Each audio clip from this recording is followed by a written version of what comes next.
You guys are on your last day. Isn't that great? Like, are you excited? Last day of this. You guys have worked so hard, and I am so appreciative that you guys have done all this and you're on the last day of our training. So, all right. Let me just move this over really Sure. quick. No problem. How's everyone doing today? Thumbs up. Woo! Now that you're here, we're all good. All right. Okay. I love the excitement. Thank you. Thank you. So good morning, everyone. Like Chris said, my name is Alex Pizarro. I am an instructional technology facilitator here for Colton Redlands CRY-ROP.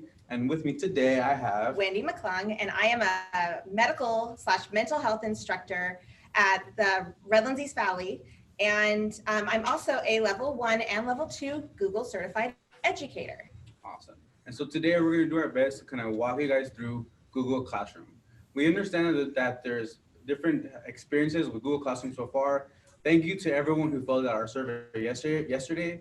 We really appreciate it. We were able to get good information. So now we have a better understanding of where everyone is at with Google Classroom.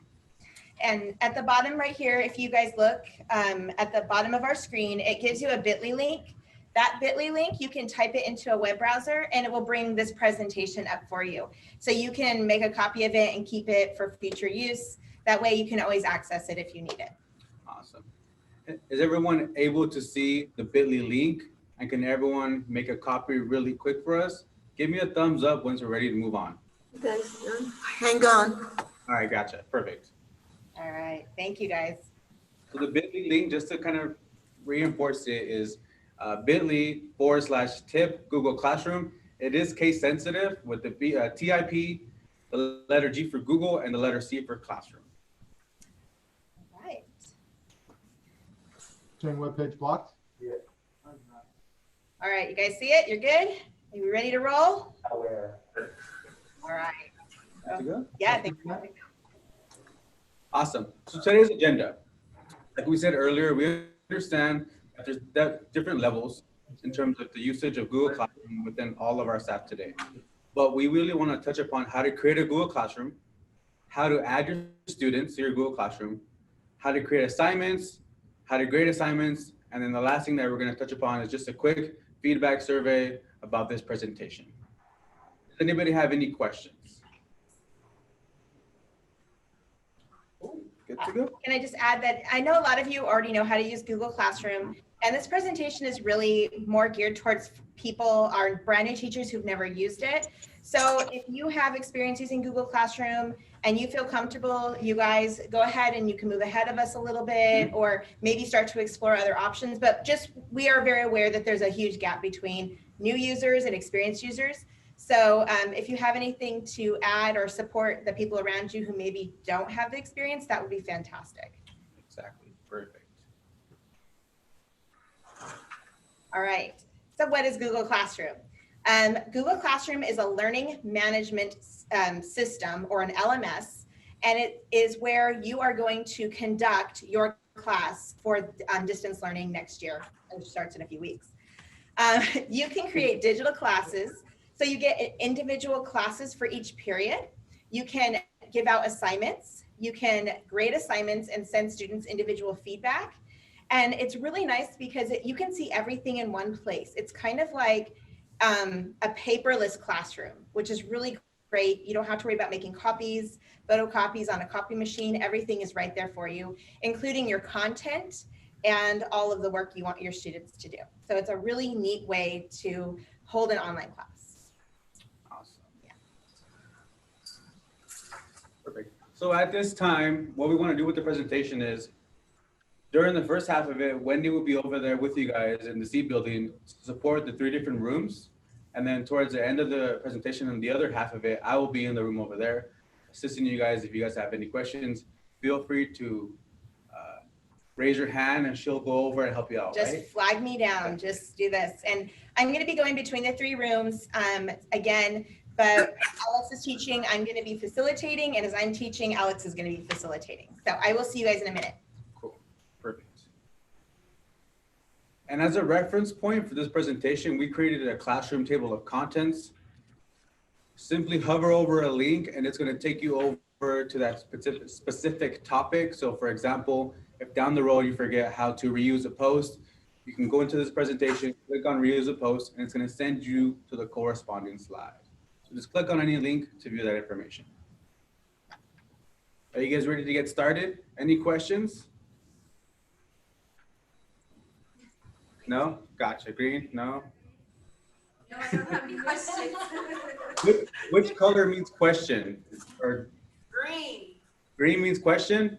Yeah. Green means yes. Green means yes, red means no. Okay. No question. Gotcha. Okay. So let's get started. The easiest way to get into Google Classroom is going into a classroom on any, so go into a browser, go into classroom.google.com, or just go into your browser and go into google.com and actually sign into your Google account. So you have two different options, option 1, and then option 2.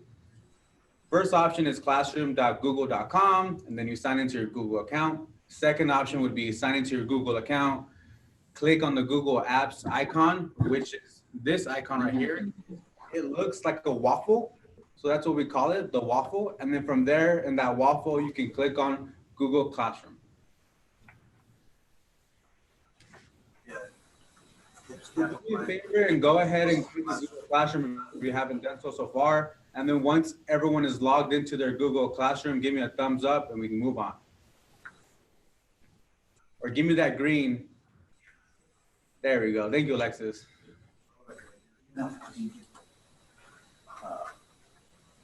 That was it. This is our activity time. Cool. So let's talk about Google Classroom and the first thing you guys see. Once you guys log into Google Classroom, at a glance, you're going to go into the Google Classroom dashboard. And this is a teacher view. At the top left corner of Google Classroom, you're always going to have the classroom menu. By clicking on the classroom menu, you'll see a list of all of your classes, as well as some options for the whole Google Classroom.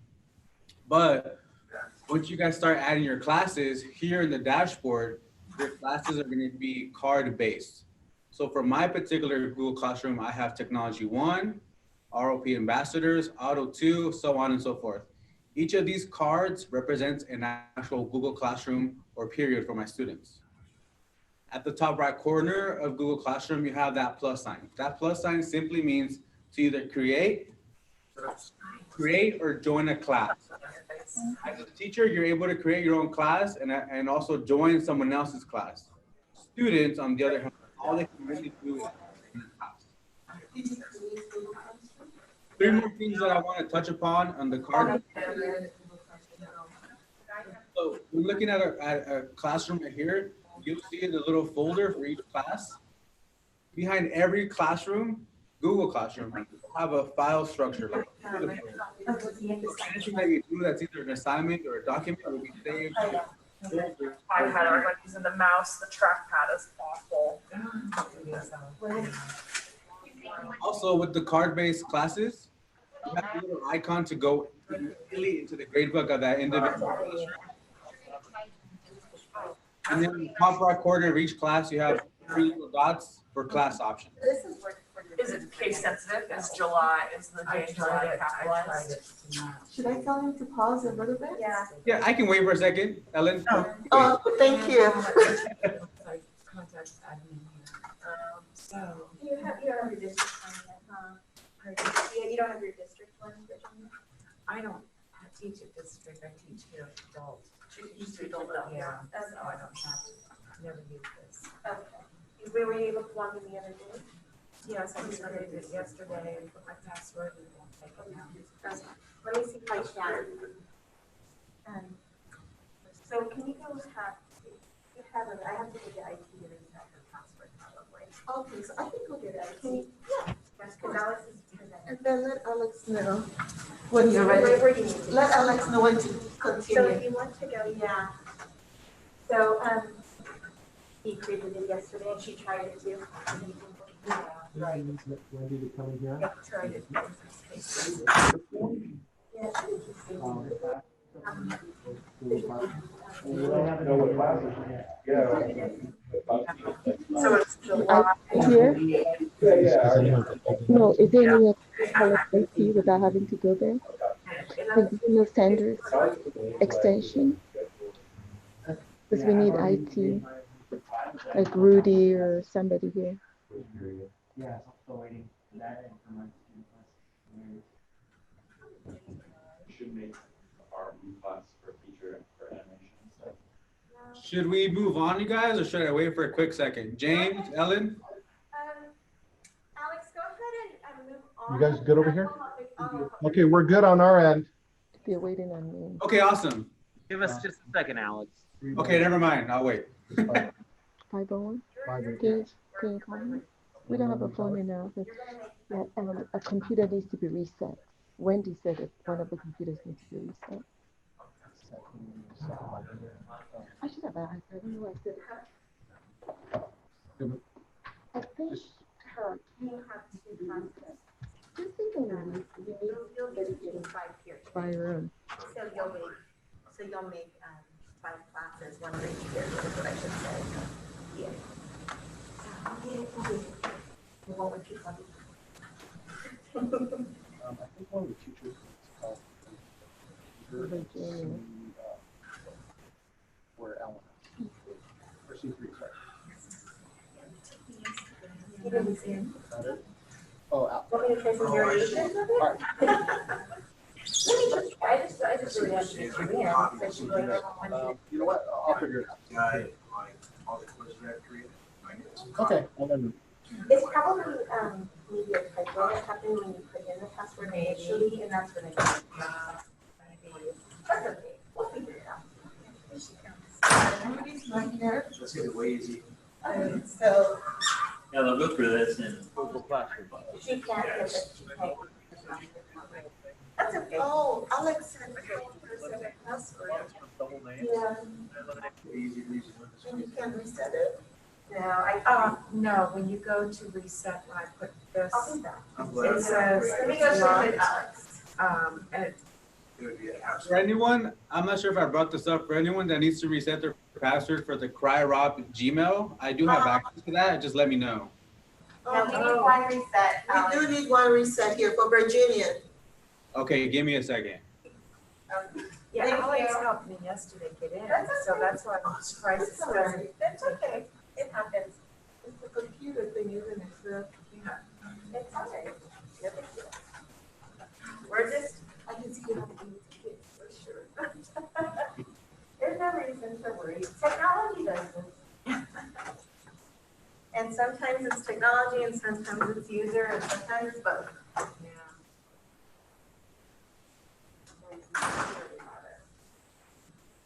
I had to have this reset my password yesterday because I couldn't remember it either. Oh, really? And I do this all the time. Oh my God. oh, Rudy. Yeah, I know. I was here. Yeah, Alex is gonna come in. Okay. Alex just said if you need her, you can let him know. And now we like. Sorry, we're the ones causing the delay. Yeah. Okay, for Virginia, correct? Yes. So Virginia, your temporary password, everyone else close your ears. It's capital C, and then the word is CRY-ROP, so CRY-ROP 20 with a capital C. Yep. Okay, so go ahead and click on your name again. And then go ahead and click next. You'll have to reset it, yeah, so capital C. We're doing it.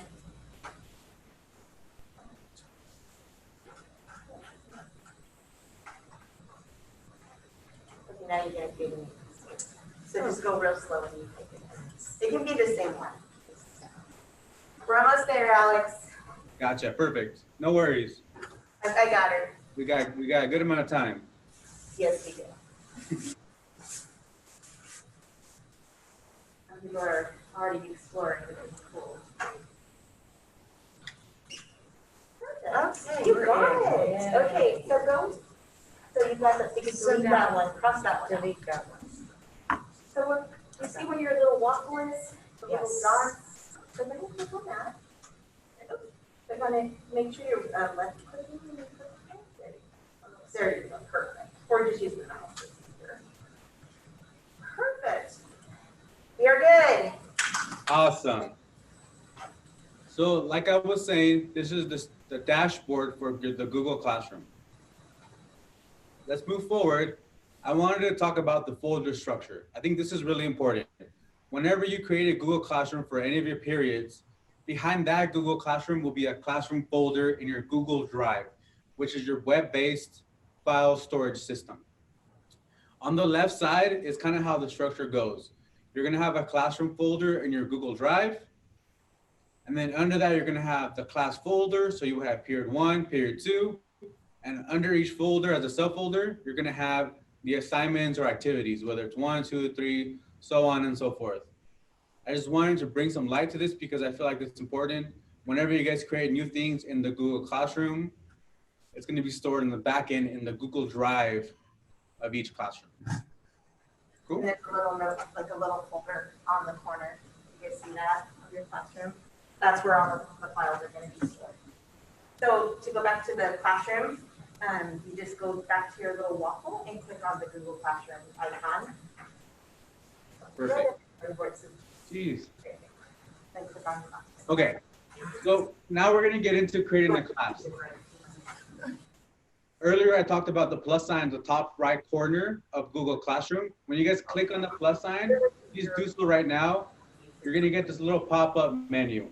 And on the pop-up menu, you're gonna have different things like the class name, section, and subject, so on and so forth. The top two options are really the most important ones because that's what's gonna display to you and to the students.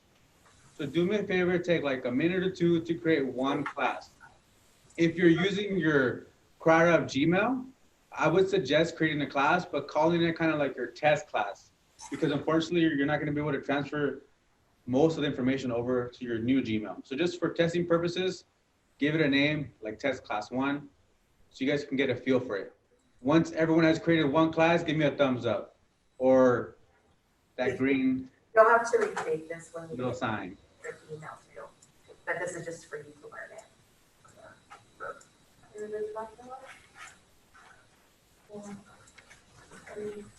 Yeah. Once your classroom is created, it's going to take you to the home screen of the classroom. Thank you, C3.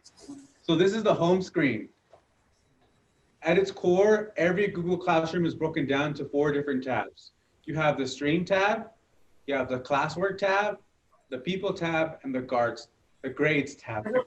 The Grades tab. So what are they? The Stream is where you view all of the activity that has happened in each individual Google Classroom. You can view announcements, questions, assignments that are due, certain topics. You can see deleted items, and you can also create new things and reuse posts. Classwork. This is where you're going to be in your Google Classroom most of the time.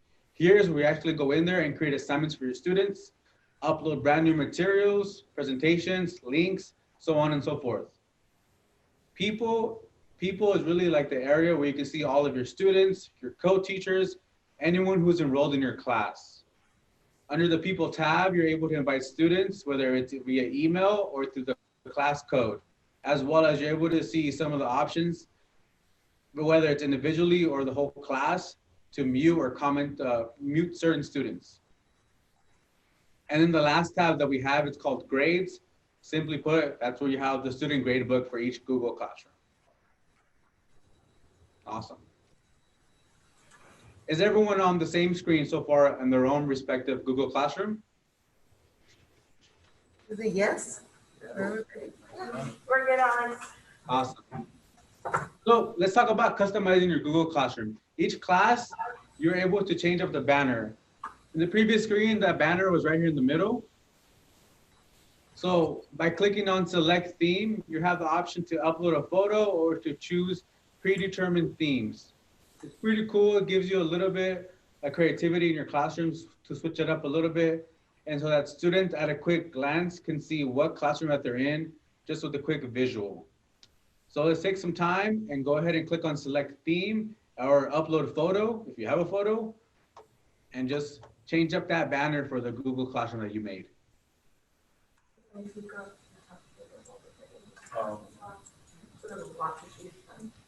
Or when you get time to look at one.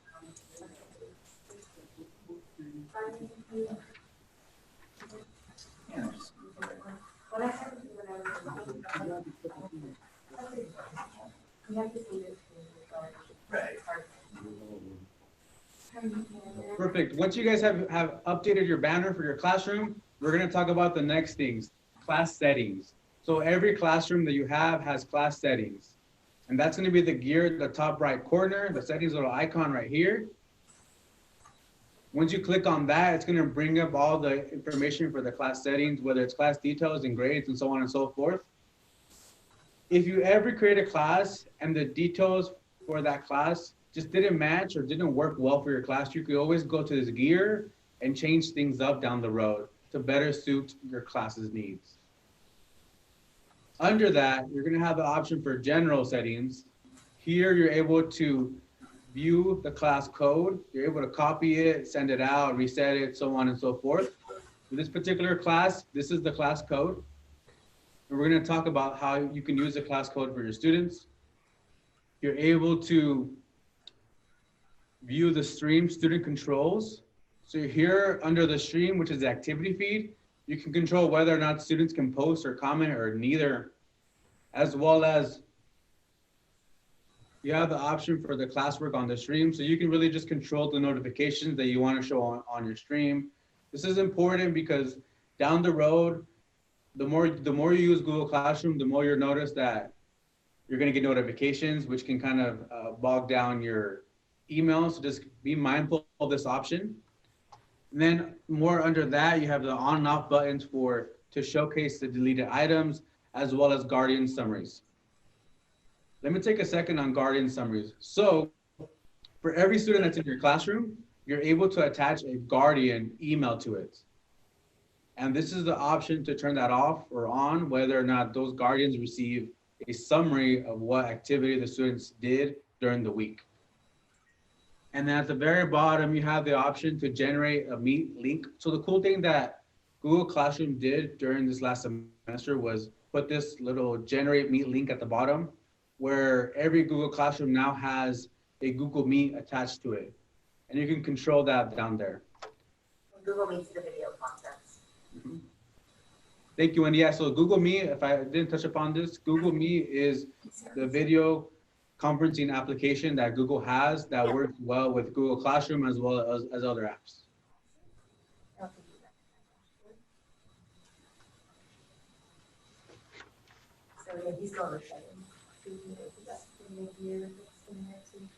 And then I think at the bottom, you also have more class settings. It would be for the grading settings. You're able to choose whether you want the grades to be calculated by total points or total weight. You're able to choose whether you want the students to see their grades or not see their grades. And then you have an option to have grade category with points. Once again, this is all in the class settings at the top right corner in that little gear. Does anybody have any questions? I have a question. When it says show overall grade to students, if you turn that tab on, it just shows that specific student their grade, right? That doesn't show them their grade. Huh? They won't show them their grade. Yeah. Because they can't see each other's grades. Okay. They're not allowed to. That's Exactly, yeah. automatically built in. Have that on where it says show overall grade or no? That's a preference. You can have it on or not have it on. If you want students to know where they're at currently, that's how they would click it on and they'll display the grades. If you don't want students to know where they're at that moment, you can just turn it off and then turn it on when it's time for them to see their grades. And sometimes it's helpful if you're doing two different grading systems that may turn one of them off so there's no confusion. If that makes sense. So if you're using Bangle or Aries, sometimes I'll turn off the Google one so they don't know why is this different than this one. Okay. They just get their grade from one place. And that's their Right. the grading book. And Alex, I don't know if you want to repeat that. I don't think anybody else can hear me in the other conference. So what Wendy said is sometimes the students, you can turn this off here in Google Classroom. So the students don't see the grades in the Google Classrooms, but in their student information system like Zangle or Aries, you have the grades on, and in that system, the students will have that place only to see the grades. Cool, perfect. That sums up class settings. I did want to give you guys some time to kind of go through the class settings. I'll give you guys about a minute or two to just check out the class settings, turn things on, turn things off. and then we'll move forward.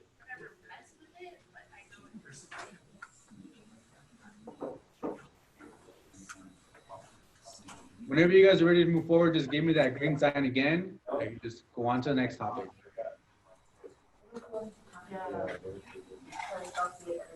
Is everybody ready to move forward in this class?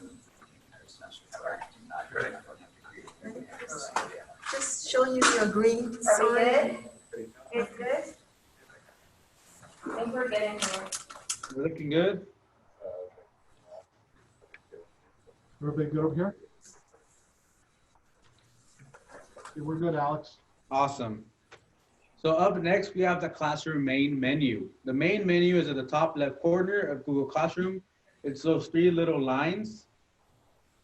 It allows you to see all of your classes, even your archive classes, whenever you need to. So you can always reference this if you need to move from class to class by going to the top left corner. And this is a quick little preview of it. You're gonna have your classes at the top. You're gonna have the calendar if you need to move into the calendar. Quick second. So with every Google Classroom, you're gonna have a Google Calendar attached to it as well, just like a Google Drive folder. Following those two options, you're gonna have the to review folder. This is where it lists all of the assignments that need to be reviewed from your classes. And then, like I said, under that, you can just simply jump to any classroom that you want to go to. And at the very bottom, you have an area for archive classes, as well as Google settings for the whole classroom.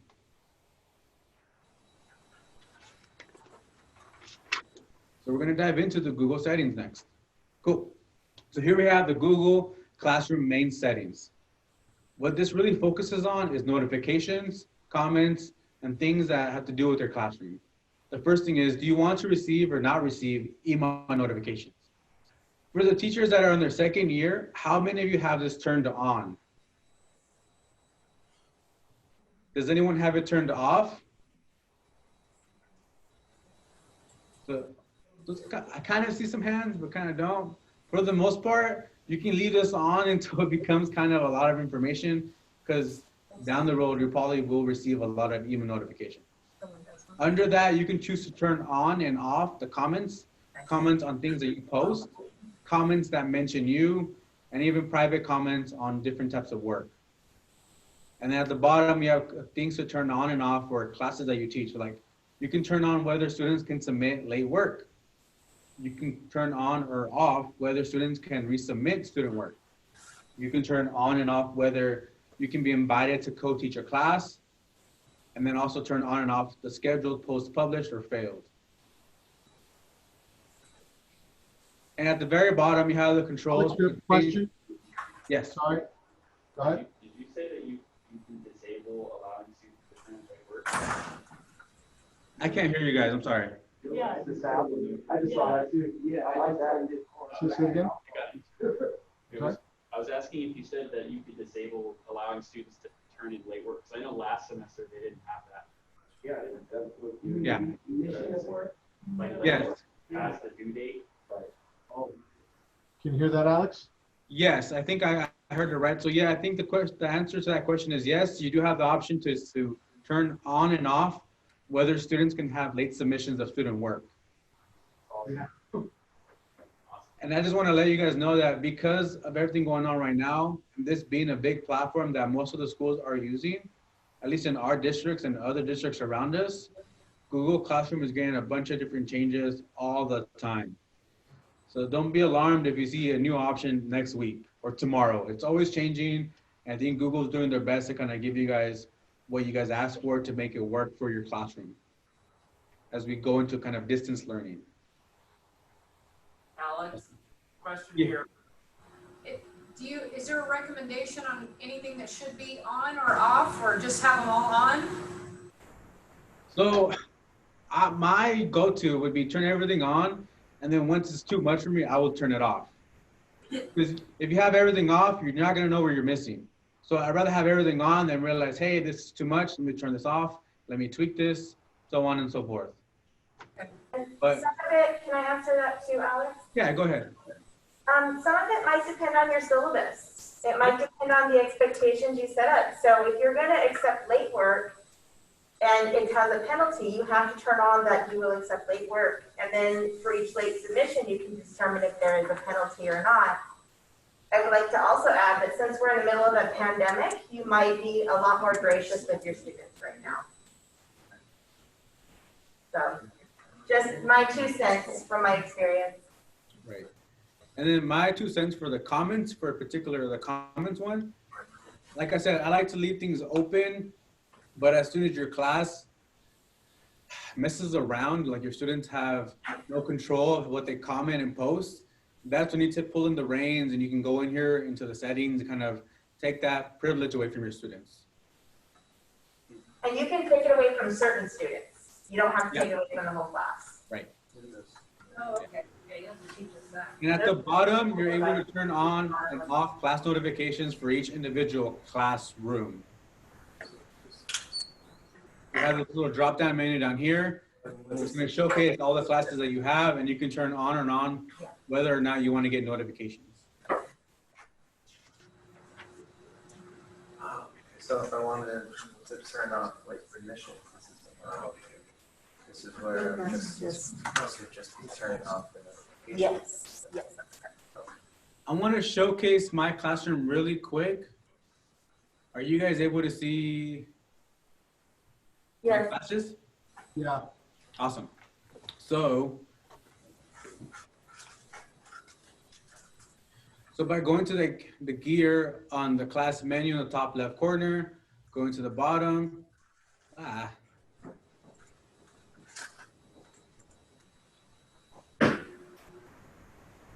So this is my main menu for Google Classroom. One thing I didn't touch upon was enrolled. I am actually a student in a different classroom for my tip classroom. So it breaks it down into the classes that I'm enrolled in and classes that I teach. And at the very bottom, I have the settings. Going into the settings for the Google Classroom, I wanted to showcase class notifications so you can turn on and off the notifications for individual classes. Does anybody have any questions regarding that? So the good thing about Google Classroom is you have a lot of control individually for each classroom, which is pretty great.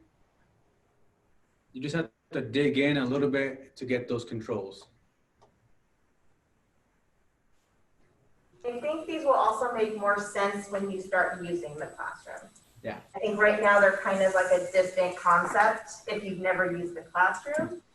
But once you start using it, these controls will make a whole lot more sense as to what you want and what you don't want.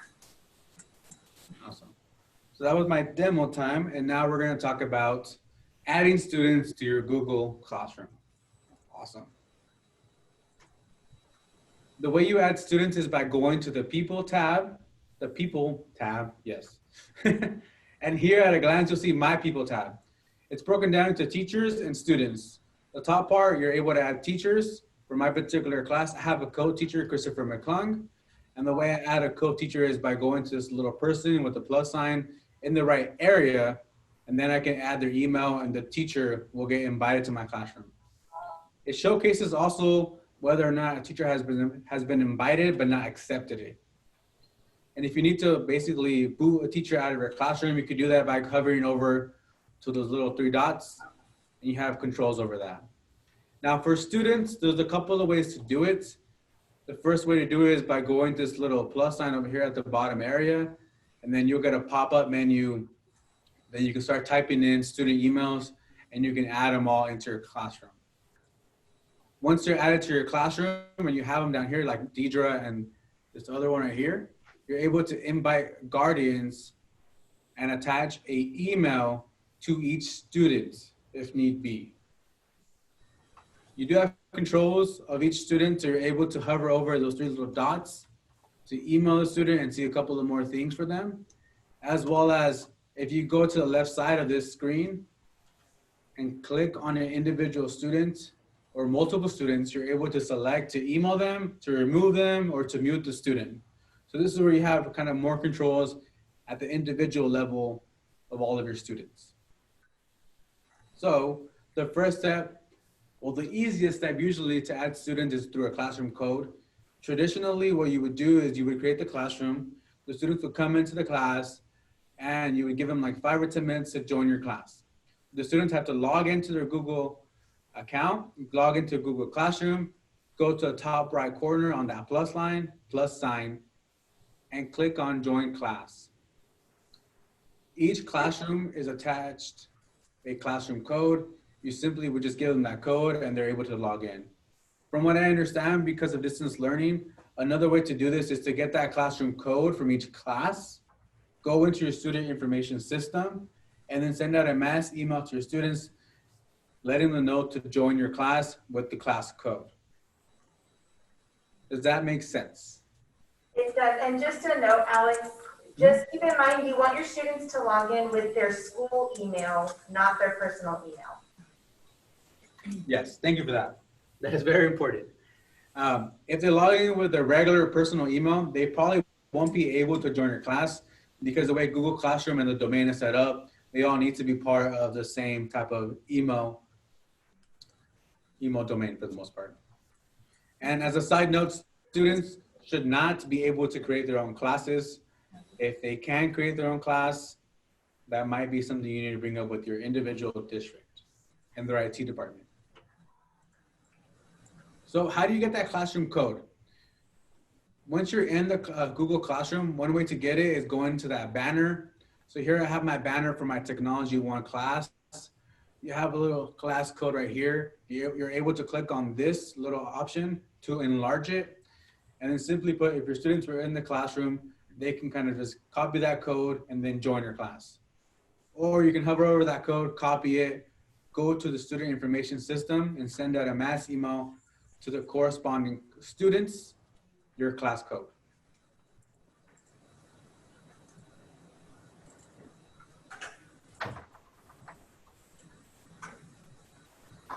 And then this showcases how you can add students with their email.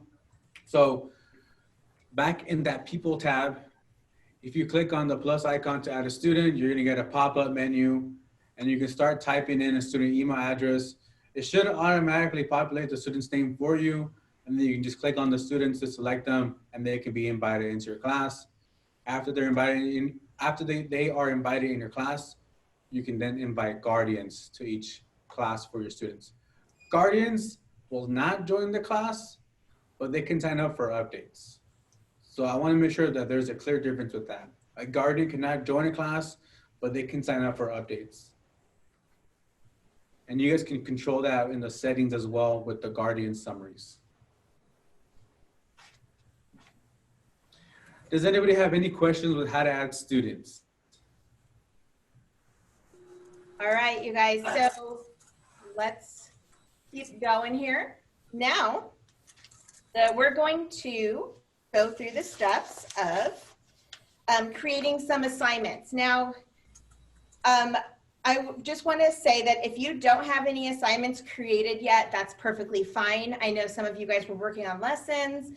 Some of you are working on the syllabus. It's perfectly fine. However, you guys are, wherever you're at is okay. Alex and I and some of the more experienced teachers are here to support you. So in this next section, I'm going to show you how to assign work to your students.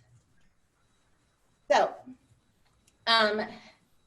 you're going to learn how to create an assignment, and I'm going to walk through the steps live for you.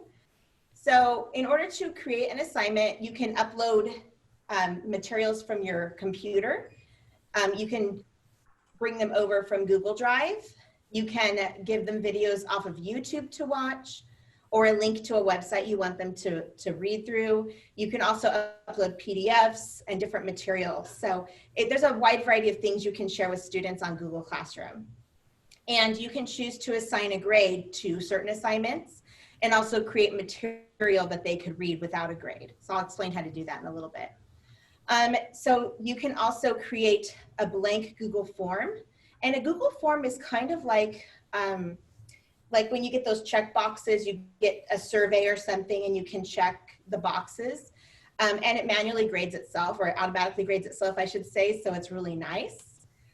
You can also post short answer questions on your Google Classroom. I use this as a way to have students check in, and it could be as simple as, how are you doing today? And they can respond to that question on the Google Classroom, and it shows up in the stream, but it also shows up as an assignment. And you can make that a gradable assignment. You can also create standalone material for your classroom. For example, if you have material that you want them to read, then you would put it under material instead of under an assignment. You can reuse content that you've given to one class for another class, which makes life so much easier. And you can also create topics like a table of contents on the side that allows you to really have control over what the topic is that you're teaching, and then it also allows students to more easily find what it is that they're looking for. So I'm going to show this to you live. So if you don't have this right away, don't worry. But if you were going to go to the classwork tab of your Google Classroom, so if you're in Google Classroom that you created, this is what it's going to look like if you go under classwork, and then you're going to create an assignment.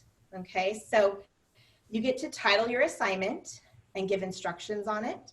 So it can be worksheet number 1, it can be label the brain assignment if you're in healthcare, label the parts assignment if you're in manufacturing, something of that nature. You can post to more than one class at a time, or you can post to just one class, or you can even select certain students to assign this content to. So it doesn't even have to be for the entire class.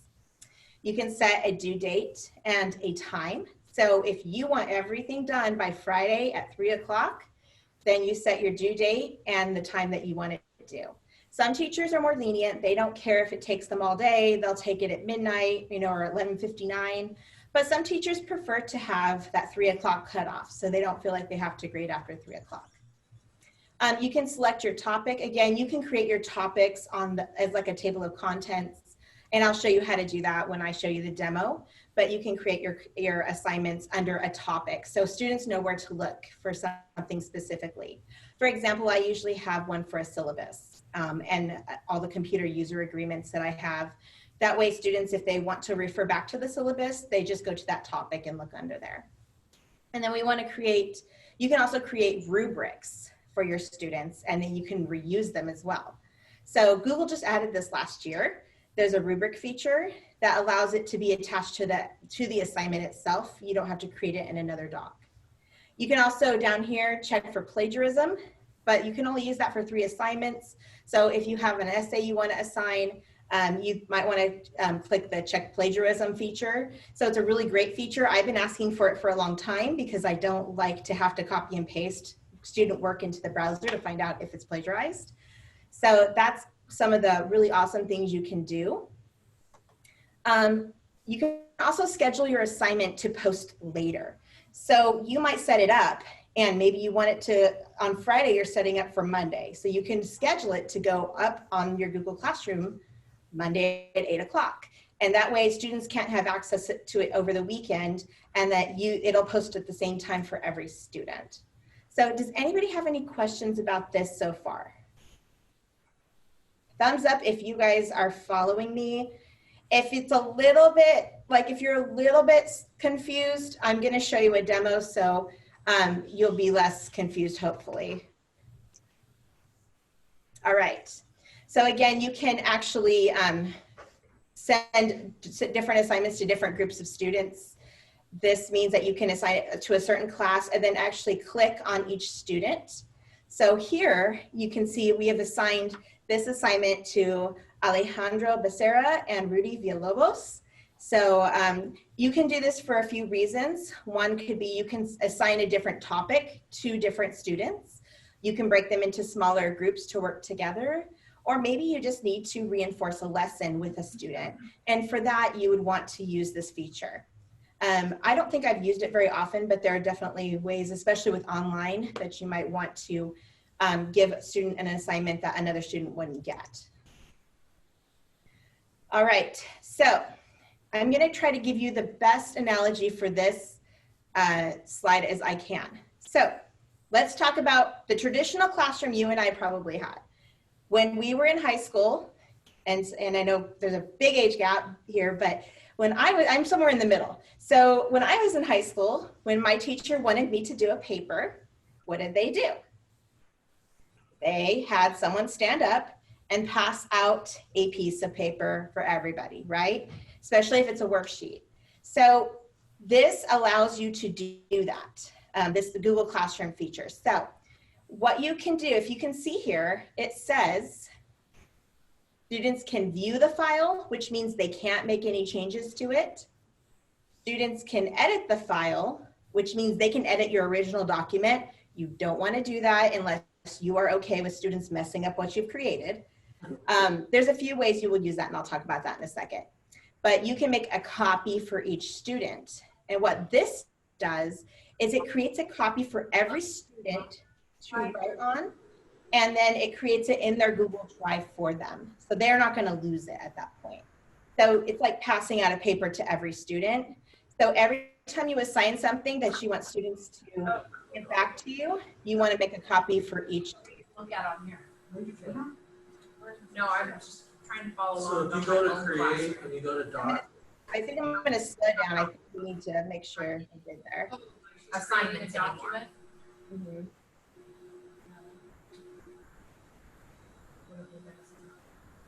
Do you guys have questions that I can answer for you? Wendy, do you particularly want them in Google Classroom right now or in the Bitly? Well, what I'm going to do right now is I'm going to have everybody go to their Google Classroom, and I'm going to walk them through it using one of my classrooms. So let me go ahead and I'm going to stop sharing the screen really quick. Exit out of here.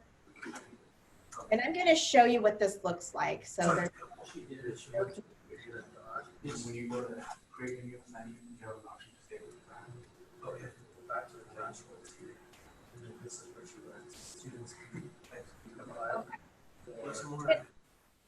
Does anybody have any questions I can help with before I move on? Thank you. Sorry. No, it's okay. It's not a big deal. I just want to make sure that no one's falling behind. I know this is, if it's new to you, it's a lot to remember. So no worries at all. If I need to slow down, please just let me know. But I just want to make sure everybody's able to keep up. So, all right. So right now I'm in my Google Drive, which is like my big folder with all my papers. This is my, this is like my filing cabinet.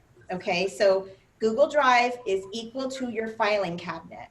So if you were working with paper before, this is like your new filing system. That makes sense? Yes? Okay. So I'm going to go to my waffle. I'm going to go to my classroom.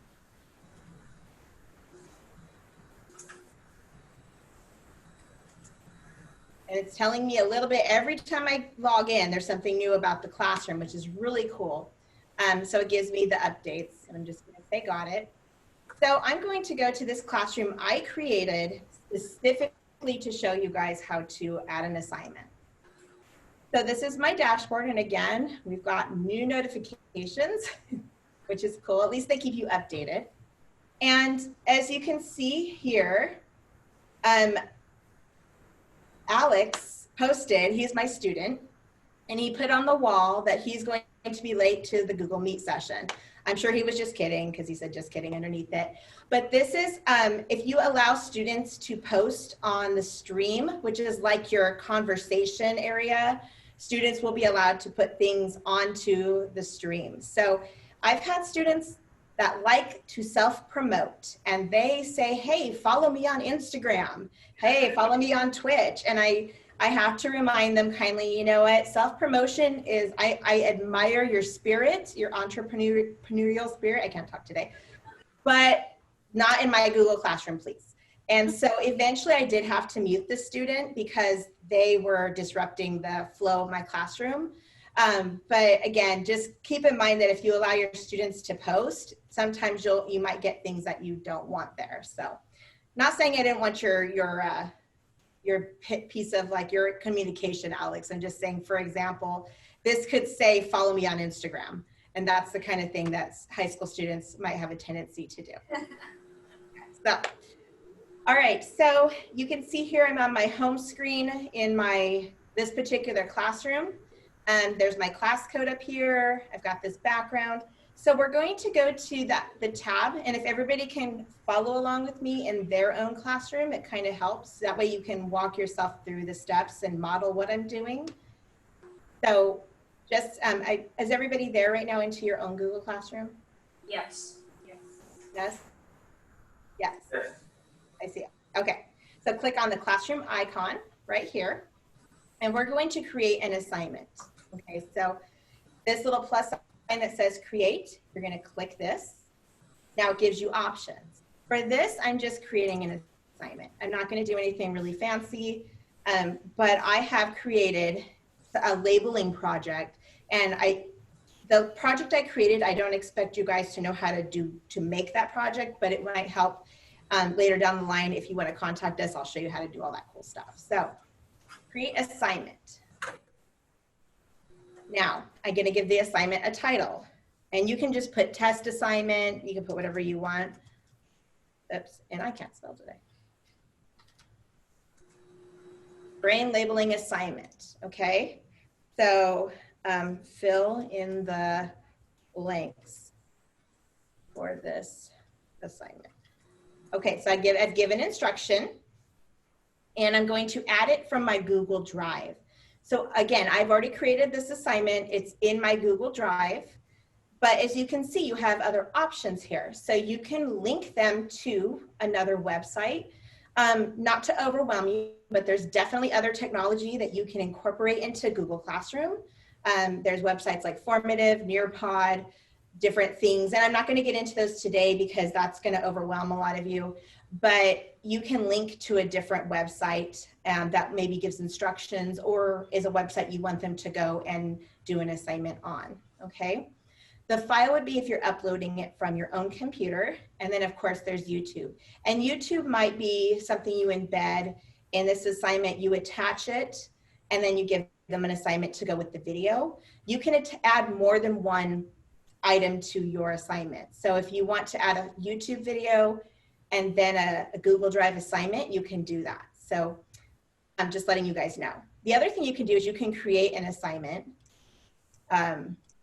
using any of these different platforms. So if you don't have anything ready to go, you can just create one right on the spot. But for this, I've already created one, so I'm going to go to Add, Google Drive,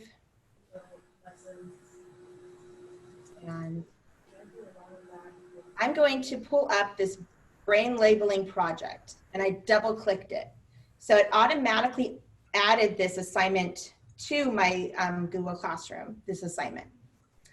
Now, if I just have it where students can view this file, they aren't going to be able to do anything with it unless they make a copy for themselves, which is complicated and really takes a lot more time than it should. So we're not going to choose students can view file. If I choose students can edit file, they have access to my master file. So they can mess this up so bad. And so I would be very, very, very careful to differentiate between making a copy for your students and giving them the file to edit, because this edits your original work, okay? I have used the edit feature for a couple of different things. If I'm doing a group project, what I have done, and I want them to work in real time on this project, I can create individual worksheets for each group, and that way they can work on that particular worksheet as a group. And then that would be okay to say, edit the file. Now, if they delete stuff off of it, that's kind of on them, but use the edit file option with caution. I really highly recommend that. Making a copy for each student is the same as passing out papers. So we're gonna make a copy for each student, okay? So once we've done that, that is attached. Now, the other thing I could do is I can attach more information, because how are they going to know how to label this brain if I've never told them what goes in each section? So you can link it to a website, a PDF, maybe a copy of a page of a textbook or something like that that you scanned in, whatever it may be. So that's how you would create your assignment. Now we're going to go over to more of the settings part. So we're going to create it for this classroom in particular. This is only for this class. If you're teaching multiple of the same subject, you can just drop down and click and check mark all the other classes that you want to give it to. And you have the option to create it for all students or certain students. So you would just check mark the students you want to do the assignment. Points. It's completely up to you how you want to grade, whether something's worth 5 points or 100 points. It's kind of, I've learned teachers have different preferences, how they like to calculate grades. But let's just say for this assignment that we're going to make it 10 points. So we just want to go there. You can also make it ungraded, so it doesn't count against them. Those ungraded assignments might be just something like fill out your attendance sheet, you know, every week, because you wouldn't really want to grade them on filling out attendance, but it might be something that's really important for them to do as an assignment so they can see that they've turned it in. And of course, you want to set your due date. So if you click this, it gives you the drop down for the calendar. Let's say I want it due tomorrow. And time. Now it automatically, if you don't set a time, it's going to default to 11:59 p.m., which gives them until the end of the day, the last minute of the day. But let's say that you have a strict rule, like everything has to be in by 3 o'clock. That's my rule. So I'm going to change it to 3 o'clock p.m. So there you go.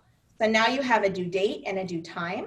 So anything that's turned in after that, if you leave it open to late work, it's going to take it, but you're going to see that it says late submission on it. So it'll say it in red, you can't miss it. And a topic. So I dropped down, I have 2 topics already. One is safety and one is welcome, but that doesn't really fit either of these. So I'm going to create a new topic, which is neurology. Okay. That's really fun to teach, by the way, for high school. So once we have it there, you can add a rubric. For this assignment, I'm not going to add a rubric. It's just it's straightforward. I think it doesn't really need one. But if you give an essay or something a little more complex, I would definitely include a rubric. And the reason for that is because you want to defend your grade, and you also want to give yourself some kind of a standard that you're sharing with them in advance. Because what ends up happening is sometimes, let's face it, you grade and you're in a bad mood, and everybody gets a lower grade just because you're in a bad mood. You don't want to do that. You don't want to fall into those pitfalls of good mood, bad mood. I like this student, I don't like this student kind of thing. Giving a rubric helps everything be fair and equitable. So I would highly recommend you use rubrics as often as you can, especially for like essays or bigger assignments. And of course you can do a plagiarism checker. I recommend those for more essay type assignments, but that just shows if they're original or not. Now I can assign this right now, and if I wanted to assign it now, I click assign, and it automatically will post right now. But let's say I don't want to give it to them until the period starts. Let's say your period starts at 11 o'clock. So you can assign it now, you can schedule it, and if you click schedule, it'll give you the option to change the time. So, okay, so that's tomorrow. So we want to give it to them today. And then and if you don't change the time, it'll tell you, hey, that was a long, you're on the wrong time zone. Or actually I don't want to do PM, I want to do AM. It'll tell you like, hey, you don't have a DeLorean to go back in time, so you have to adjust your time. And so if you do that, it'll go away. And then you can click schedule. So that will schedule the assignment. But I'm not going to do that either. I'm going to show you one more feature. We can save this as a draft. So let's say you start working on an assignment and you have it almost ready to go, but you don't have any more time to work on it right now, but you don't want it to go away. So you can save it as a draft. And I'm going to show you what happens when you do that. So if I save it as a draft, it's going to save for me, and it comes up in gray on your Google Classroom. So if you want to go ahead and keep working on it, you just click these 3 little tabs and you edit it. And there you go. So now you can continue to work on it. Now let's say I want to go ahead and assign it. I am done. You just click assign. And then it tells you, hey, these students are going to see this immediately. And you say, okay, that sounds good. Assign. So you have to click it twice. Takes a few seconds. Google Classroom has to go ahead and take all the information and move it. But now you see that it is here. So you have an assignment here. All right. Does anybody have a question on how to create an assignment?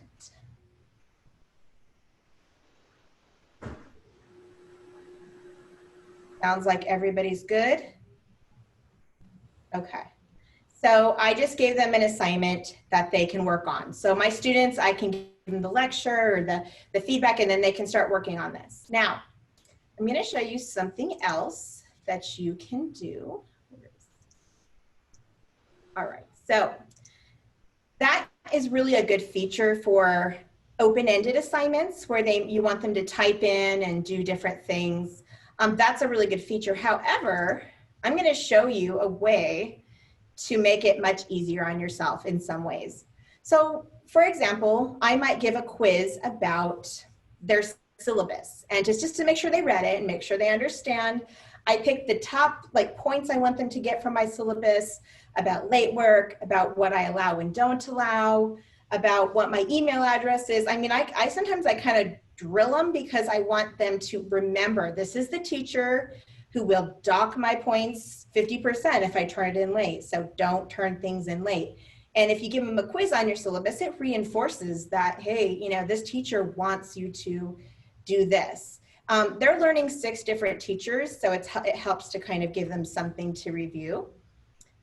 So let's talk about creating a quiz. Now, one of the hard things about creating content that I don't like is grading. So if you create a ton of great content, guess what you have to do after you create it? Great. Okay. I try to spend as little time, not that I skim over, not that I'm not a good grader, but if I can get something to do some of the work for me, so I can take more time and give in-depth feedback when it's really needed, I will do it. I will cut that corner because our time is valuable. We are going to be spending a lot of time online, and I don't want to be hunched over my computer for 8 to 10 hours a day. Okay, so Google has something called Google Forms, and you can create a Google form to grade for you. So it's really nice, and you can actually have that grade automatically go to the Google Classroom assignment. So it's the same thing as you're going to create an assignment, but you're going to create a quiz, okay? And I'm going to show you how to do this in a demonstration in just a few minutes. So if you don't know how to do it now, I'm going to walk you through. So here we have the title, the instructions. You can add a blank quiz. You can create one right on the spot, or you can add one you've already created.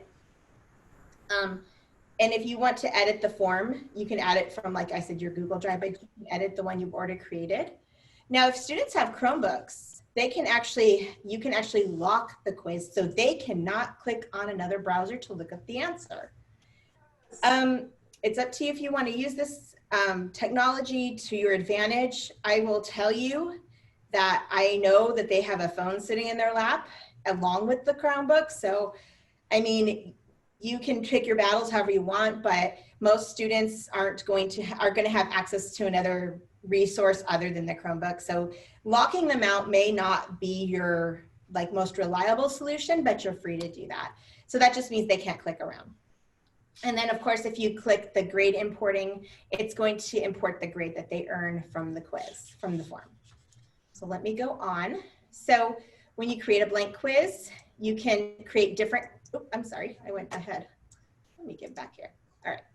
So you can create various kinds of questions. You can ask them to give short answer. You can have them upload or reflect on a picture. You can give them multiple choice, multiple selection, different things like that. So I have one that says, do you like cake? And this is what it looks like for me when I'm setting it up. And again, I'll show it to you in a demo. You can make it worth points or no points. So let's say that you want to just create a survey for your students to get to know them. It's a great way to get to know your students is to give them some questions.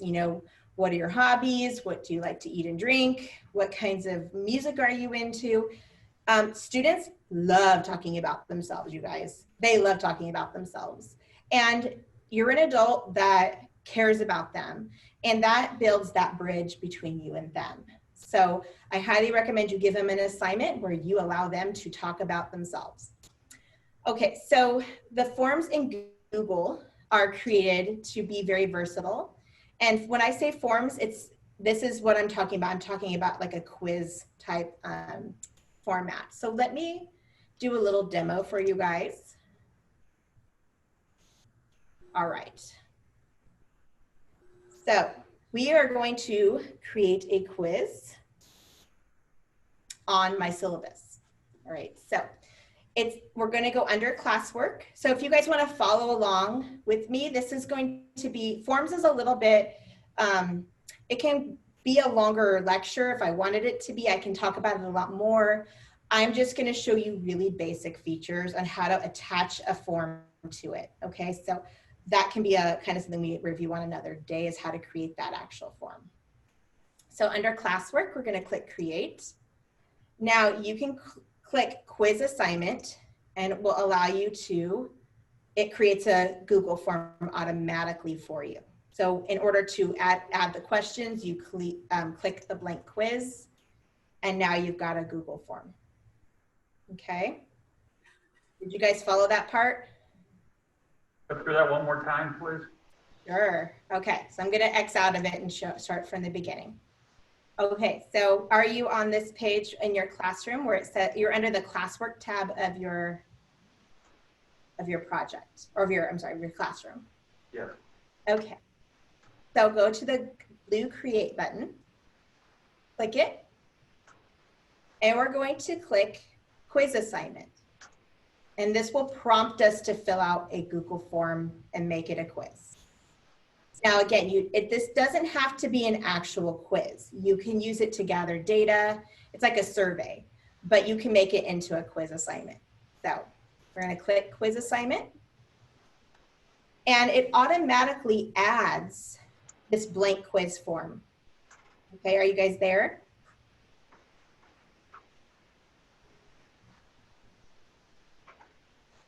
Everybody good? Give me thumbs up. Any questions? No? Okay. So if you now see the blue part means, if it's blue, it means you can click it. So we're going to open it up, and I think I already have it open, or this was the old one, but I can't. When I screen share, it pops up something in between, so I apologize for that. Can't quite close the other one. Okay, so now you can create your own content.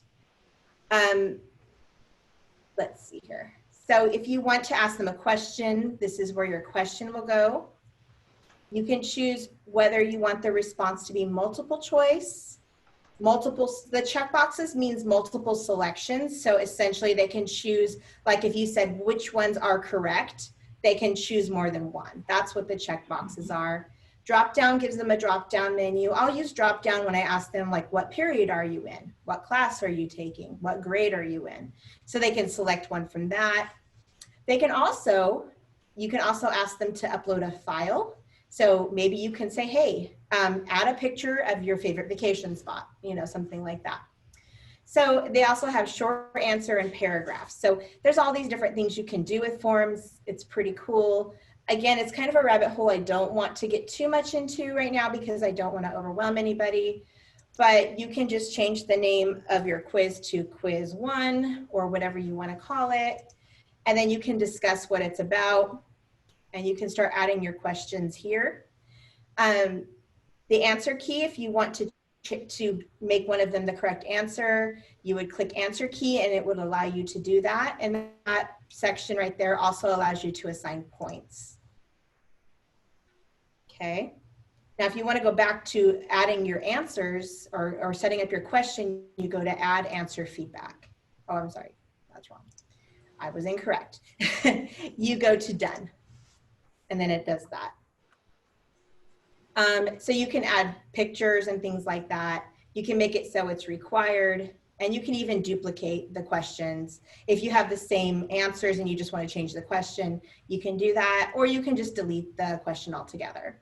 So again, I'm not going to go too far down the rabbit hole of this quiz, how to set it up, because that's something I'd rather save for another time.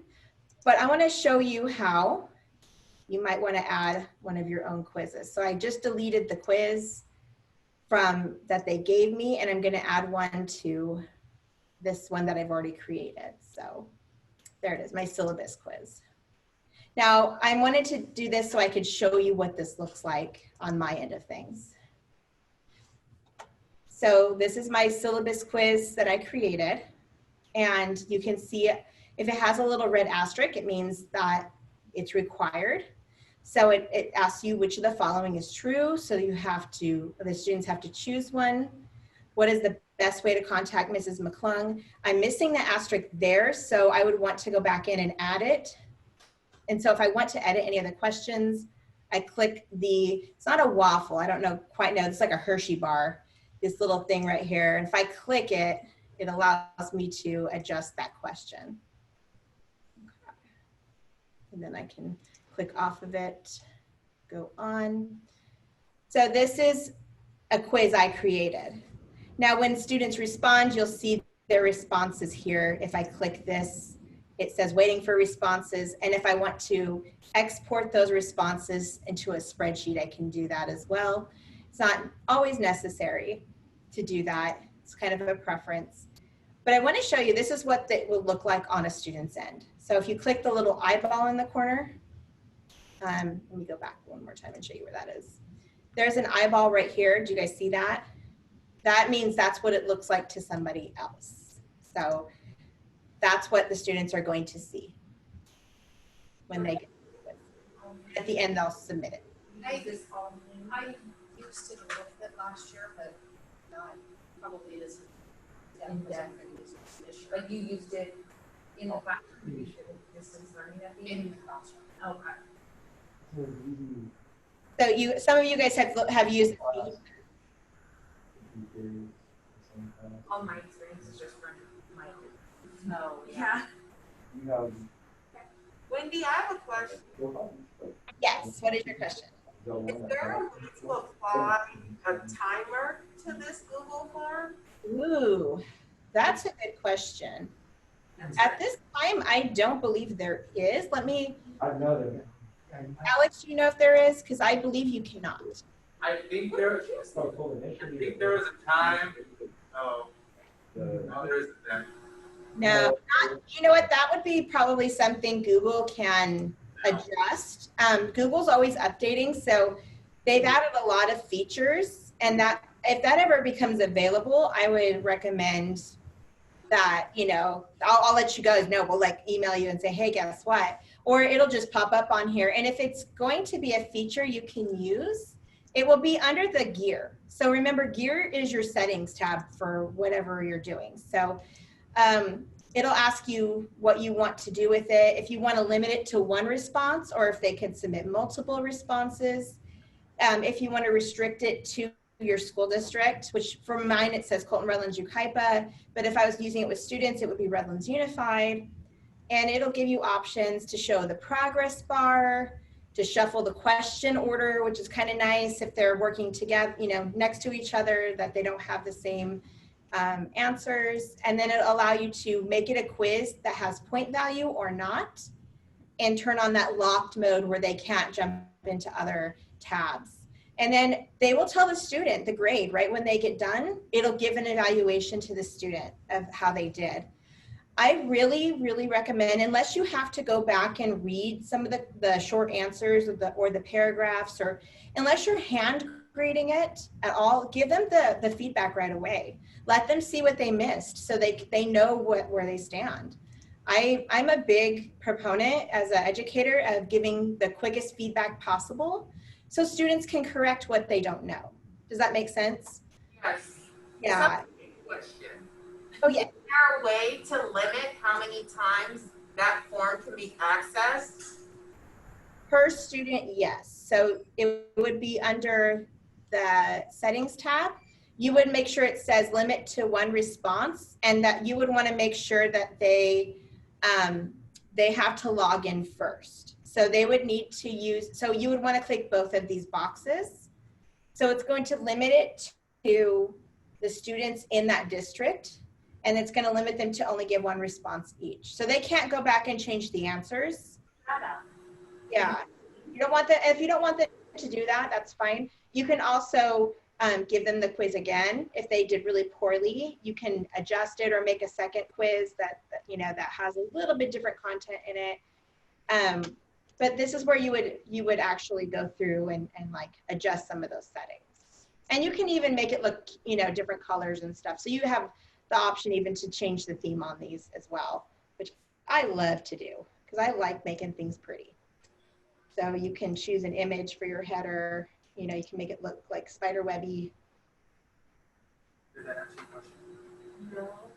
Did that answer your question? I'm not sure if I answered your question. No. Did you give me information? Okay, ask it one more time. I'm so sorry.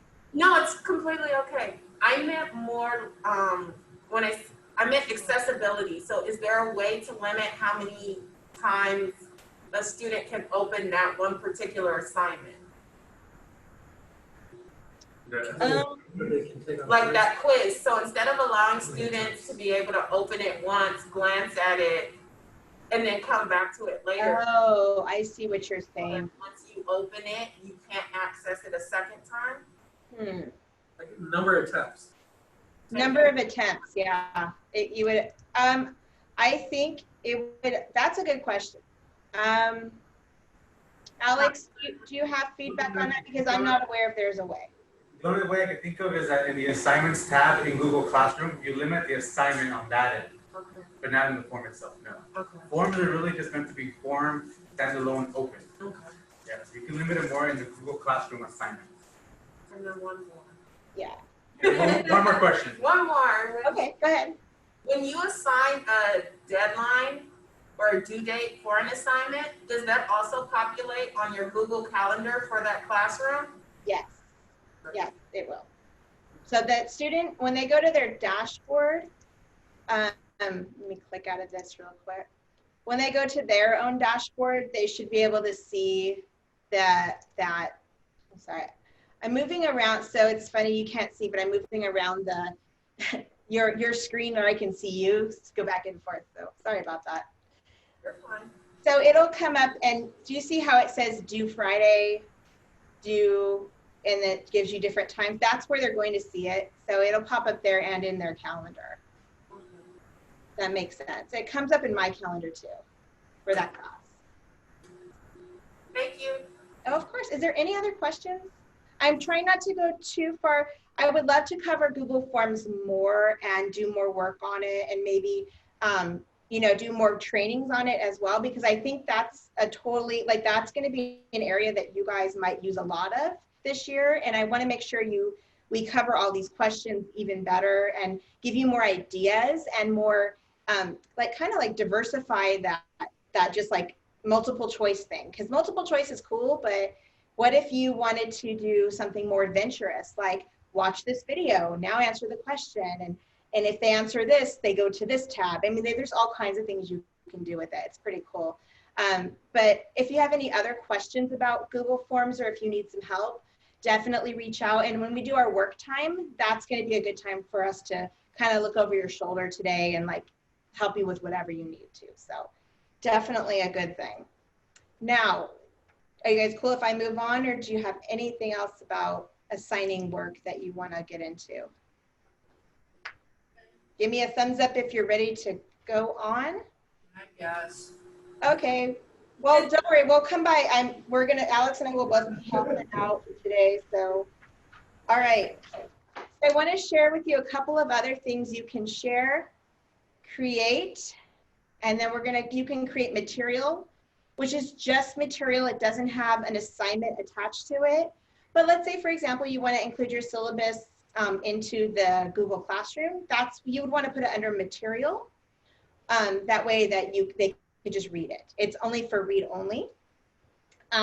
You can reuse a post, which is great if you actually have multiple of the same class. You can reuse a post. You can assign it all at once, or you can reuse it for different classes.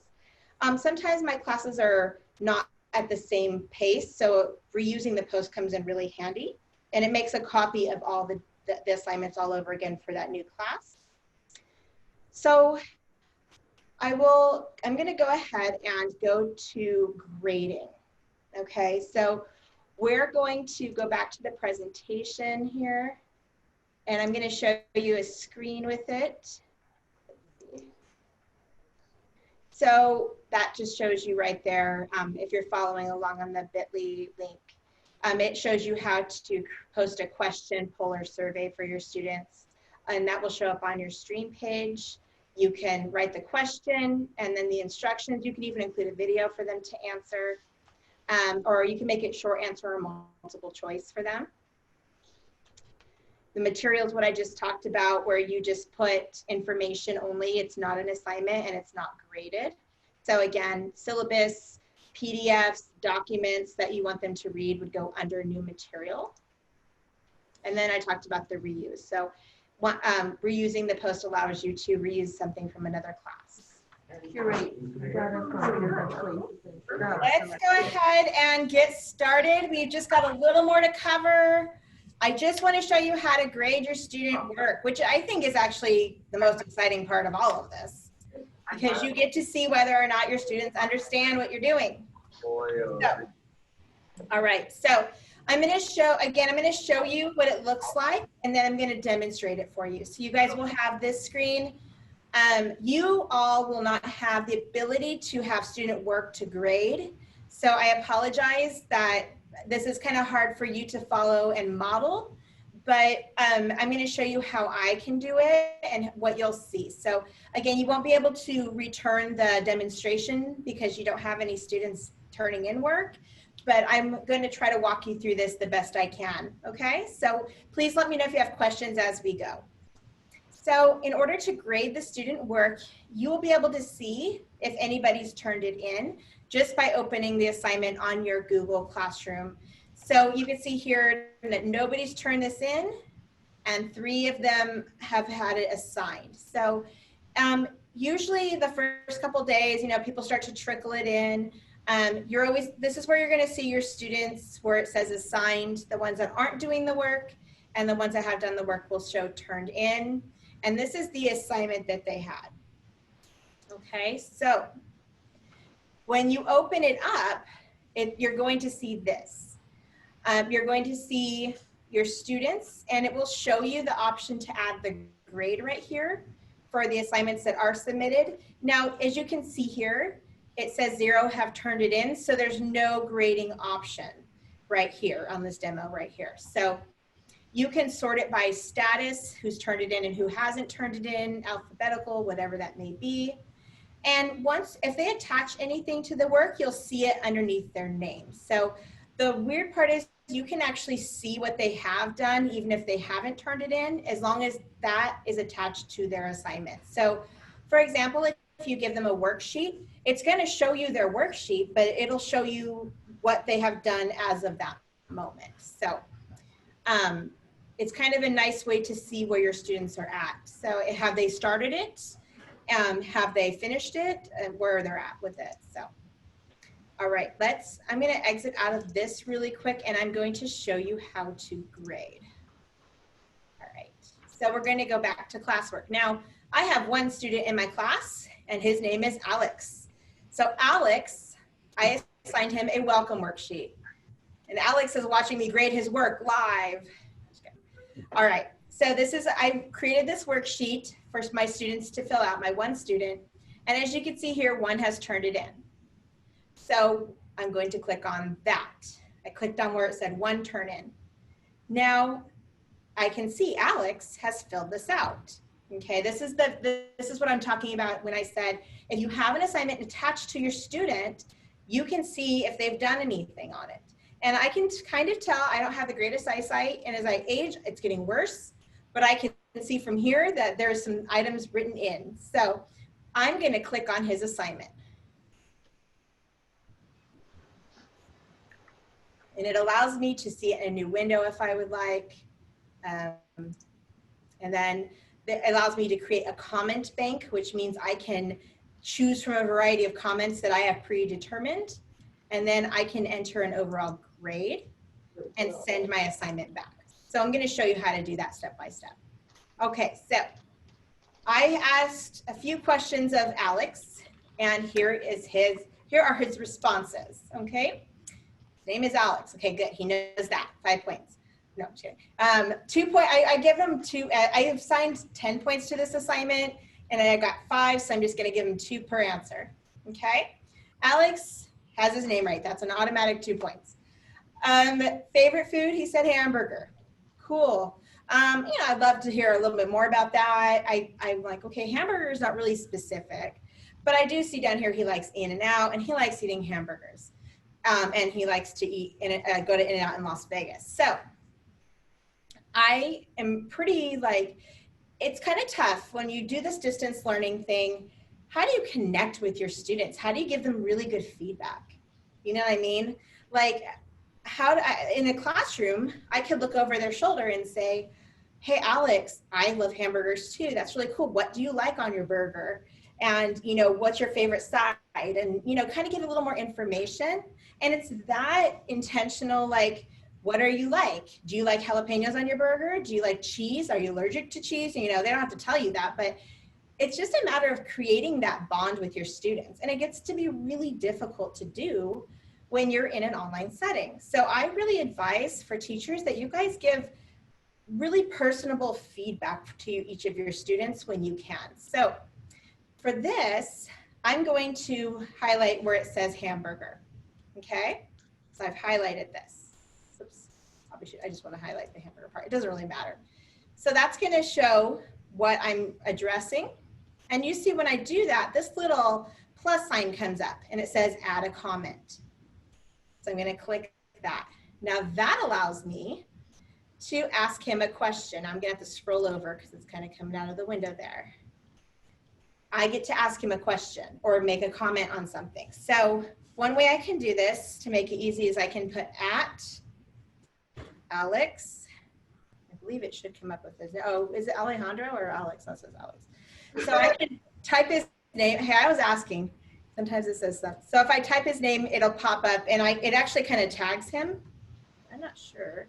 It could be Alejandro. It might be Alejandro. But then on the left side, it says Alex on the assignment. Yeah, let me see why it's not popping up. Maybe it will. Yeah, it might be just a little glitch in the matrix right there. That's okay.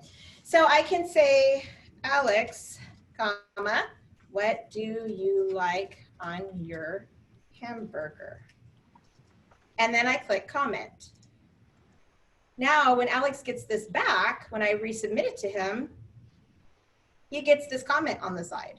And he knows it's specific to this particular question. So he's going to see it aligned to the hamburger response. And it doesn't have to, you don't have to always make side chat, like real friendly conversation with them. You can give them some feedback, such as please use complete sentences, check your spelling. Can you give me some examples? There's many ways you can give really good feedback using comments. And you can even give them private comments on the side. So there's a lot of ways you can give feedback. So let's do it one more time. Let's say that you want to respond to this. So you just highlight, again, I think I'm addicted to hamburgers. And you can, you can say something along the lines of, what, like, I don't know, just like, I think I'm addicted to hamburgers. You can make a joke with them, like, I guess it's not a bad thing, something like that. Or again, as I can see at the end of this sentence, and Alex, I'm sorry, I'm gonna pick on you a little bit. Please pay attention, for Alex, to, punctuation. But I'm actually glad did I spell it right? No. You guys, it's so much harder to be correct when you're typing, when you're presenting, and you know how that goes. There's a K in punctuation. Yeah. So it can be feedback like this. Now, Alex has the opportunity to go back once I've given it back to him, and he can actually respond to these. He can actually add to these. So once he does that, it marks it as resolved. And I do this a lot with resumes. So if I see things in resumes I don't like, I use this feature, comment this, comment that. Kids nowadays don't know how to write a proper address, you guys. They don't. I've learned this. They don't know what their zip codes are. They don't know like to capitalize their street name, the punctuation that goes along with a properly written address. So that's a really good tool because they have to go back and resolve all the comments you made. So once they resolve it, they click the check mark and it marks as resolved, or you can link this comment to something or add a comment bank. There's different things you can do, but once it's resolved, click that and it goes away. Okay, so Alex did his assignment. I've given him some comments. You can add additional private comments here. For example, you know, great work. I am happy to get to know you better. Something like that, okay? The other thing you can do, if you made a lot of comments over here, sometimes I just write in the private comment section, see my comments. So hopefully they'll figure that out. Now, I can post that, so he'll be able to see that. When this post button down here is only for the private comments. It doesn't grade the work, okay? So you can add more comments to it if you want. The more, right when you start writing, it says post. The post option comes up. But let's say that we want to give this a 10 out of 10. He did the work. I didn't pick him apart for anything else. You know, he did exactly what I told him to do, which was to fill it out. So I'm going to give him a 10 out of 10. Okay? So I can change the total points. If I decide that maybe it was too many or too few points, I can change the total points for this assignment. That also comes in really handy if you have students who maybe you need to adjust point values because of an IEP or something like that. But for this, I'm just going to leave it this way, and I'm going to return it to him. So if I hit this return button, it sends it back to him, and he gets to see his grade. Now, if I've done many different students, and I can do that, I don't have to do grade, turn back in, grade, turn back in. I can go down, and if this drop-down menu right here, if I had more students, there'd be more students to grade, and I would just click on each individual student, and their work would pop up in this box right here. And I would just work through them using the drop-down menu going to the next student, or these arrows right here. Now, if I had multiple students I've graded, you can return multiple submissions, or you can return this submission only. Now, since I only have one student, I'm just going to return this submission, and it's going to give you a pop-up that says return the work. They can see any feedback, so you're going to return it. So there you go. Now, Alex is going to be able to see this. Okay? Is there any questions about this? It's going to make a little more sense when you can do it for yourself. And I know that's one of the, right now that's one of the limitations we have, but I think it's good to just see how you can do it. Does anybody have questions? All right. I'm going to show you one more way of grading, one more thing you can grade. I have materials here. I already graded this, and if I click it, it now says that I've graded this one. So it tells me, hey, you've graded one already. You have nothing else to do. All right, cool. So I'm going to go up to my safety quiz, and it looks like somebody's already turned it in. My one student, Alex. So I'm going to click where it says when turned in, and I can import the grades. So let's see here. It looks like Alex might have left a comment for me. And it says, teacher, I was not, let's open it up here. Teacher, I was not prepared for this test, but I tried my best. You know what? Sometimes I just want to know, you know, what's going on with the student. And one of the biggest things I teach my kids is communication. You know, if something's going on at home, if you have someone sick in the hospital, if you have to watch your brothers and sisters during the day, if something's going on, just let me know. I can work with individual students. So encouraging their communication, and when we respond to our students, this is just a side note, not real technology related, but I always try to come to them with the attitude of, I'm here to help you. Not, I'm here to, you know, you should have, or pointing the finger or shaming, because that doesn't really work. High schoolers shut down very fast when you start doing that. I always would start with something like, thank you for your honesty. I appreciate that you made your best effort. And then if they didn't do well, then maybe you can offer them to take it again. Or maybe you can say, how can I support you? Is there anything that's going on that I should know about? Those are the types of things that make you go from like the teacher who doesn't have those relationships with students to the one that is really coming up behind your students and helping them. So just wanted to give that little bit of feedback. So I'm going to open the safety quiz here because it's going to come up as a Google form. Uh-oh, I used a different account on it. Haha, silly me. All right. Hold on, I got to skip things over. So this is a safety quiz that I gave him. This is what it shows. I think what happened was I created it in a different account. And I think I created it in my other account. So I'm going to just click import grades.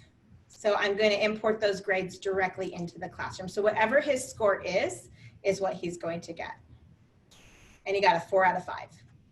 How easy is that? Did I have to do any work? Nope, not at all. So for these, that's why I like using Google Forms, is because all you have to do is click import grades and you don't have to click anything. You just, after that, it just populates your grade for you, okay? Now, if I had any questions here that I had to go and manually grade, you guys know what I'm talking about, like reading the paragraph or reviewing it before I solidify the grade, then I would do that there. So any questions about how to import grades from a form? Is it kind of making sense? You probably won't. This will be something you need to work with and get your hands on, I think. And the more you get your hands on it, once you start working with it and the questions start popping up, that's a good time to reach out to me, Alex, or another experienced teacher on your campus who can help you through it. So again, we don't expect you guys to walk away today and go, oh my gosh, I learned all this and it's all gonna stick and I'm gonna retain it all. We know you've been on information overload for at least 2 days now, but we just wanted to get you comfortable with this and at least show it to you so you have some familiarity with the program. So I hope that makes sense and you guys know that we definitely are here to assist you after today. So, all right. So student perspective. When you're a student, your classroom just looks a little different. And I'm just going to show you this briefly. You have stream classwork and people, so they can see their peers in the classroom and they can contact them. So they're going to see just 3 things. They won't be able to look at other students' grades. And then they can see right here what's coming up. So if there's assignments due, they get to see that. That's the student view. So it's pretty straightforward. And then when a student turns in work, this is what it looks like on their end. They can add or create work. So they can, if they click add or create, it'll give them the option to upload something that they've created or create something from scratch. And they can mark it as done and it will turn it in. They can actually add private comments. This is where Alex made that private comment when he said, I did my best. That's where he put that. And once they turn it in, they can't edit the assignment anymore. Okay, so once they turn it in, it becomes yours. And there's been times where I've had students say, I turned it in and I made a mistake. You can either give it back to them, manually, or they can unsubmit it if you have that option open. So I say, okay, just go unsubmit it, make your edit, and resubmit it. And so they have to, but do you see what I'm saying? It's like they handed in the paper and they went, oh my gosh, I forgot to do the backside of the paper. And you say, okay, get it out of the tray and do it and turn it back in. It's kind of the same idea. So they can do that. Any questions on that? So a student can take back their work on it further and resubmit it. So if somebody really misses the mark the first time and you go, you know what, I'm going to give you a chance to redo this, then that's one way they can do it, is you can give them the feedback and they can have the option to resubmit it again. Okay, so Grace is good. Any questions on that? Wendy? Yes. I wanted to add that myself, I have the classroom app on my phone. While you graded the actual assignments, I got notifications that said, hey, you got your 2 grades for both your assignments. So it all works in real time. And I just wanted to bring that up, that students can have the app on their phone. They can do assignments on their phone, and they can also receive notifications when a teacher grades their homework, so on. Yeah, great point, Alex. So Alex just shared that he has the Google Classroom app on his phone, on his smartphone, and it actually will bring up notifications for students when they get something sent back to them. And they can also work within their phone to turn in schoolwork. So I tell my students, like when I use Google Classroom, if you have to go sit at your sister's, soccer game and you can't get to a computer, you're more than welcome to use your phone to access assignments. So students can access it anywhere that they have some kind of connection, internet connection, Wi-Fi, or they're using their, data on their phone. Just a side note though, we have to be really careful. We don't want to say, well, you have to use your phone, because if we start saying that, then that becomes, well, who's paying for it? So I tell students, if you choose that option, it is your choice, but that's one way you can do it. So, and most of them have unlimited data now anyway, but you don't want to run into a situation where a parent complains that you told them to use their phone and they used up all of their data plan for an assignment. You know what I mean? So I give them that disclaimer as well. Okay, so a couple of notes. We're almost to the end here. Once you have posted the assignments, they're copied to that individual assignment. What that means is when you make an assignment in your classroom, I took my original copy out of my file cabinet, which is my Google Drive. I made copies on the copy machine, and I gave it to each class. So in other words, each assignment is in each classroom under the folder. Does that make sense? I made a new copy of my original for each of the class folders. So I hope that makes sense there. If it's not clear, feel free to ask questions. You can delete comments. Student comments, like I said, I've had to delete the self-promoters. But you can also show deleted items so that you can see them. So if you needed to keep a record of students putting in appropriate things, you can show what you've deleted. And then assignments that have not reached their due date are on the left side of the stream for students to see. So those are their notifications, like this is what's coming up, guys. And so students can see that. Okay, any questions? All right, one more really good side note. There are things called extensions and add-ons that are part of your browser. Usually it's the Google Chrome browser. I highly recommend you use Google Chrome with Google because they're very compatible. There are different programs that enhance your teaching experience, such as Pear Deck, Kami. There's all different ones, and again, not wanting to go into the weeds of those things because I don't want to throw too much at you, but once you get to be very comfortable and experienced with Google Classroom, those are some things you might want to try out to create new, different kind of lesson plans. So let me go to another really important thing you want to do is you want to bookmark Google Classroom on your browser.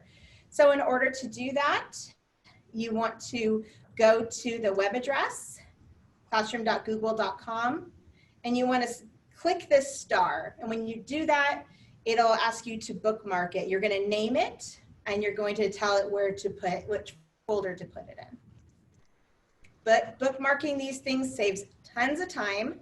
You don't have to type in classroom.google.com every time you want to go there. It's automatically going to be in your tab on your web browser.